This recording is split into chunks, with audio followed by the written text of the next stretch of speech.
Hello, आपका स्वागत है हमारे यूट्यूब चैनल सोलफुल साधना में। हरि ओम विश्वस्मै नमः। विश्वं विष्णु वषट्कारो भूतभव्य भवत्प्रभु भूतकृत भूतभृत भावो भूतात्मा भूतभावन भूतात्मा परमात्मा च मुक्तानां परमं गति अव्यय पुरुष साक्षी क्षेत्रज्ञो अक्षर एव च योगो योगविदां नेता प्रधान पुरुषेश्वर नारसिंह वपु श्रीमान केशव पुरुषोत्तम सर्व शिव स्थाणुभूतादि निधि अव्यय संभवो भावनो भर्ता प्रभव प्रभु ईश्वर स्वयंभू शंभुवादित्य पुष्कराक्षो महास्वन अनादि निधनो धाता विधाता धातुरुत्तम अप्रमेयो ऋषिकेश पद्मनाभो अमर प्रभु विश्वकर्मा मनुस्तवष्टास्तविष्ट स्थविरो ध्रुव अग्रायं शाश्वत कृष्णो लोहिताक्ष प्रतर्दन प्रभूत त्रिककुबधाम पवित्रं मंगलं परम ईशान प्राणद प्राणो ज्येष्ठ श्रेष्ठ प्रजापति हिरण्यगर्भो भूगर्भो माधवो मधुसूदन ईश्वरो विक्रमी धन्वी मेधावी विक्रम क्रम अनुत्तमो दुराधर्ष कृतज्ञ कृति आत्मवान सुरेश शरणं शर्म विश्वरेता प्रजाभव अह संवत्सरो व्याल प्रत्य सर्वदर्शन अज सर्वेश्वर सिद्ध सिद्धि सर्वादि अच्युत वृषाकपि अमेयात्मा सर्वयोग विनिसृत वसु वसु मना सत्य समात्मा सन्मित सम अमोघ पुंडरीकाक्षो वृषकर्मा वृषाकृति रुद्रो बहुशिरा बभ्रु विश्वयोनि शुचिस्रव अमृत शाश्वत स्थाणु वरारोहो महातपा सर्वग सर्वविद्भानो विश्वक्सेनो जनार्दन वेदो वेदविद् अव्यंगो वेदांगो वेदवित् कवि लोकाध्यक्ष सुराध्यक्षो धर्माध्यक्ष कृताकृत चतुरात्मा चतुर्व्यू चतुर्दष्ट चतुर्भुज राजिष्णु भोजनं भोक्ता सहिष्णु जगदादिज अनघो विजयो जेता विश्वयोनि पुनर्वसु उपेन्द्रो वामन प्रांशु अमोघ शुचि ऊर्जित अतीन्द्र संग्रह सर्वे धृतात्मा नियमो यम वेद्यो वैद्य सदा योगी वीरः माधवो मधु अति इन्द्रयो महामायो महोत्साहो महाबल महाबुद्धि महावीर्यो महाशक्ति महाद्युति अनिर्देश्य वपु श्रीमान् अमेयात्मा महाद्रिदृक् महेश्वासो महीभर्ता श्रीनिवास सतां गति अनिरुद्ध सुरानन्दो गोविन्दो गोविदाम्पति मरीचिदमनु हंस सुपर्णो भुजगोत्तम हिरण्याभ सुतपा पद्मनाभ प्रजापति अमृत्यु सर्वधृक सिंह संधाता संधिमान स्थिर अजो दुर्मर्षण शास्ता विश्रुतात्मा सुरारिहा गुरु गुरुतमो धाम सत्य सत्य पराक्रम निमिषो अनिमिष स्रग्वि वाचस्पति उदारधि अग्रणी ग्रामणी श्रीमान न्यायो नेता समीरण सहस्रमूर्धा विश्वात्मा सहस्र साक्ष सहस्रपात आवर्तनो निवृतात्मा संवृत संप्रमर्दन संवर्तको वहनी अनिलो धरणीधर सुप्रसाद प्रसन्नात्मा विश्वदृक् विश्वभुक् विभु सत्कर्ता सकृत साधु जन्नु नारायणो नर असंख्येयो अप्रमेयात्मा विशिष्ट शिष्ट कृतशुचि सिद्धार्थ सिद्ध संकल्प सिद्धिद सिद्ध साधन वृषाहि विषभो विष्णु विश्वपर्वा वृषोदर वर्धनो वर्धमानश्च विविक्त श्रुति सागर सुभुजो दुर्धरो वाग्मी महेन्द्रो वसुदो वसु नैकरूपो बृहद्रूपो क्षितिविष्ट प्रकाशन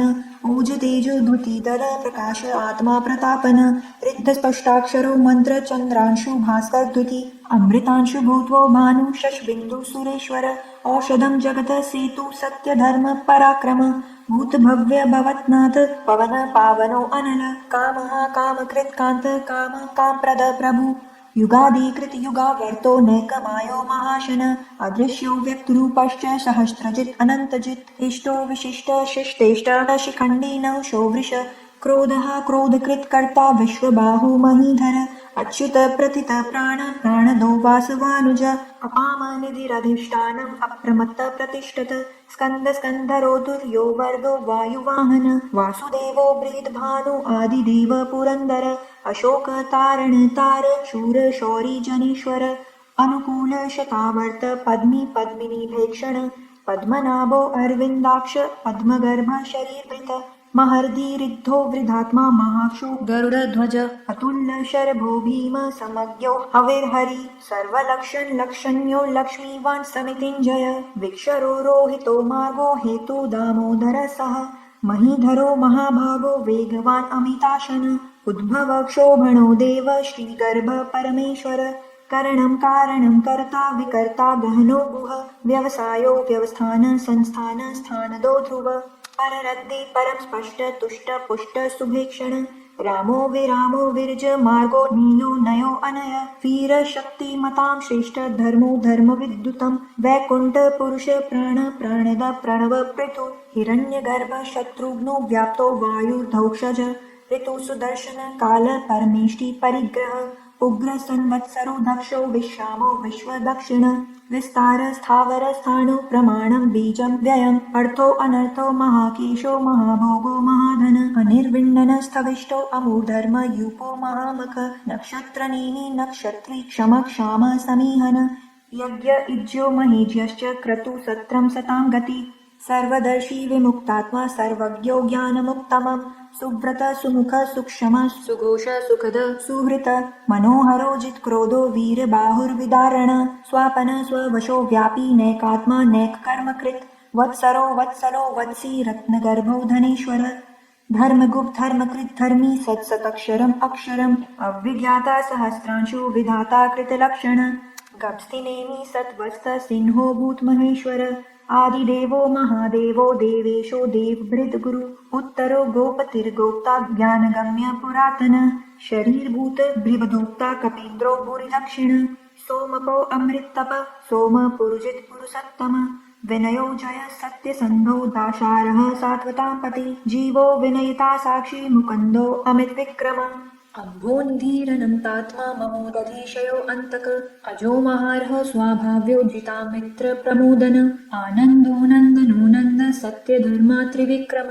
महर्षि कपिलाचार्य कृतज्ञो मेदनीपति त्रिपद स्त्री दशाध्यक्षो महाशृंग कृतांकृत महावराहो गोविंद सुषीण कनकांगदी गुम्यो गंभीरो गहनो गुप्तश्च गदाधर वेदास्वागोजित कृष्णो दृढसंकर्षणो अच्युत वरुणो वारुणो वृक्ष पुष्कराक्षो महामन भगवान भगानंदी वनमाली हलायुद्ध आदित्यो ज्योतिरादित्य सहिष्णु गति सत्तम सुधन्वाखंड परशुर्दारुणो द्रविण प्रद दिवि स्पृक् सर्वदृक् व्यासो वाचस्पति अयो निज त्रिसामा सामग साम निर्वाण भेषजं भिषक् संन्यासकृत् क्षम शान्तो निष्ठा शान्ति परायणं शुभांग शान्तितः स्रष्टा कुमुद कुवलेशय गोहितो गोप्तिर्गोप्ता वृषभाक्षो वृषप्रिय अनिर्वर्ति निवृतात्मा संक्षेप्ता क्षीणकृत् शिव श्रीवद्वक्षा श्रीवास श्रीपति श्रीमतांबर श्रीधर श्रीश श्रीनिवास श्रीनिधि श्रीविभावन श्रीधर श्रीकर श्रेय श्रीमान लोकत्रयाशय स्वक्ष स्वंग शतानंदो नंदि ज्योतिर्गणेश्वर विजितात्मा वेदात्मा सत्कीर्ति क्षीण संशय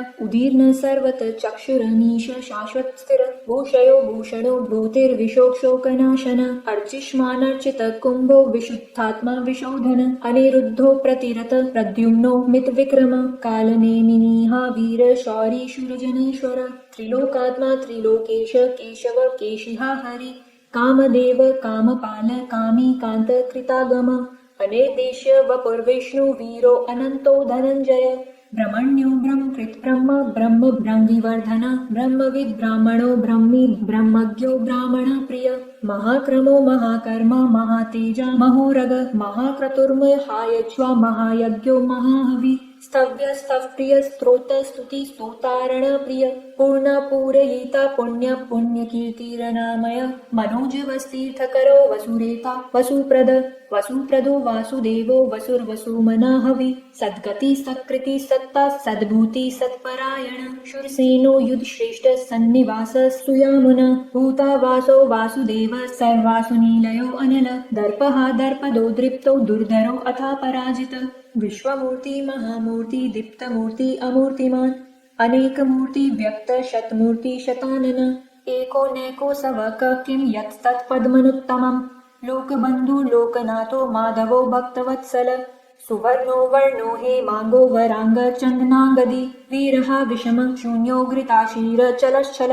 अमानीमानदो मान्यो लोकस्वामी त्रिलोकधृक् सुमेधा मेधजो धन्य सत्यमेधा धराधर तेजो वृषो द्युतिधर सर्वशस्त्र भृतांबर प्रग्रहो निग्रहो व्यग्रो नैकशृंगो गदाग्रज चतुर्मूर्ति चतुर्बाहु चतुर्व्यूह चतुर्गति चतुरात्मा चतुर्भाव चतुर्वेद विदेकपात समावर्तो अनिवृत्तात्मा दुर्जयो दुरतिक्रम दुर्लभो दुर्गमो दुर्गो दुरावासो दुरारिह शुभांगो लोकसारंग स्तुतं तुस्तं तु वर्धन इंद्रकर्मा महाकर्मा कृतकर्मा कृतागम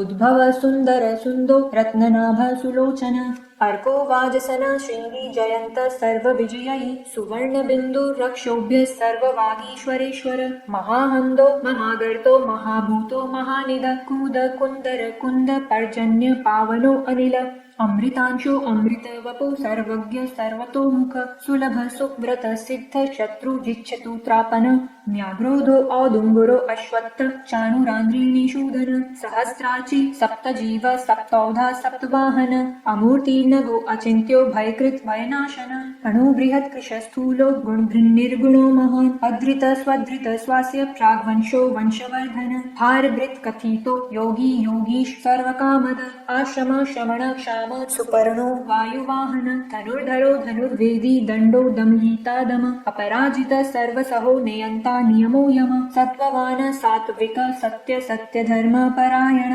अभिप्राय प्रियार्हो अर्ह प्रियकृत प्रीतिवर्धन विहायस्कतिर्ज्योति सुरुचिर्हुत भुग विभु रविर्विरोचन सूर्य सविता रविलोचन अनंतो हुत भुग्भोक्ता सुखदो नैकजोग्रज अनिर्विण्णन सदामर्षि लोकाधिष्ठानमद्भुत सनात् सनातन्तम कपिल कपिर्व्यय स्वस्ति न स्वस्ति कृत स्वस्ति स्वस्ति भुक् स्वस्ति दक्षिण रौद्र कुंडली चक्री विक्रमयोजित शासन शब्दातिग शब्दसह शिशिर शर्वरीकर अक्रूर पेशलो दक्षो दक्षिण क्षमिणांवर विद्वत्तमो वीतभय पुण्य श्रवण कीर्तन उत्तारणो दुष्कृतिः पुण्यो दुःस्वपन्नाशन वीरः रक्षण संतो जीवन पर्यवस्थित अनंत रूपो अनंत श्री चित्तमन्यु भयापः चतुरश्रो गंभीरात्मा विदिशो व्यादिशो दिश अनादिर्भुर्भुवो लक्ष्मी सुवीरो रुचिरांगद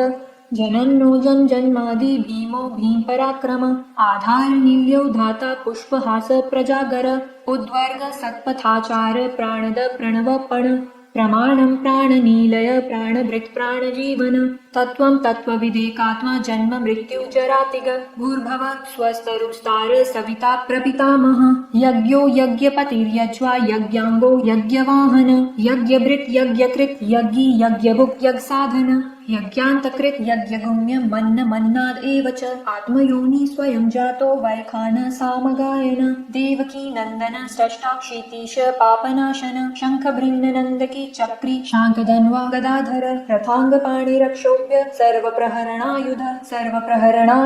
ओम नमः इति वनमाली गदी शांगी शंखी चक्री च नंदकी श्रीमान नारायणो विष्णु वासुदेवो अभिरक्षतु ओम नमः इति। अगर वीडियो अच्छा लगा तो सब्सक्राइब करें हमारे YouTube चैनल सोलफुल साधना को।